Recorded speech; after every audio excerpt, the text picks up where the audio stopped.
আসসালামু আলাইকুম রহমতুল্লাহ। পবিত্র মক্কা শরীফ থেকে আজ আপনাদের কিছু খুবই অসাধারণ কিছু মুহূর্ত দেখাবো, যা মনে হবে যে আমরা সবাই জান্নাতে শুয়ে আছি। দেখুন, পবিত্র কাবা শরীফে কত সুন্দর করে তাওয়াফ চলতেছে। তার পিছেই দেখুন অনেক হাজিরা শুয়ে আছে, অনেকে আবার বসে আছে, অনেকে আল্লাহকে খুশি করার জন্য মোনাজাত প্রার্থনা করতেছে, বা অনেকে কোরআন শরীফ তেলাওয়াত করতেছে।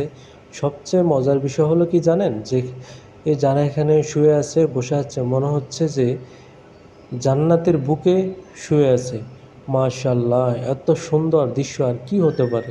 আর আপনারা যে যেখান থেকে ভিডিওটা দেখতেছেন সবাই কমেন্ট করে জানাবেন, আর ভিডিওটাকে সবাই শেয়ার করে দিবেন, আর চ্যানেলটিকে সাবস্ক্রাইব করে দিয়ে পাশে থাকবেন। ভিডিওটা শেষ পর্যন্ত দেখার সবার কাছে অনুরোধ রইল।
Save it.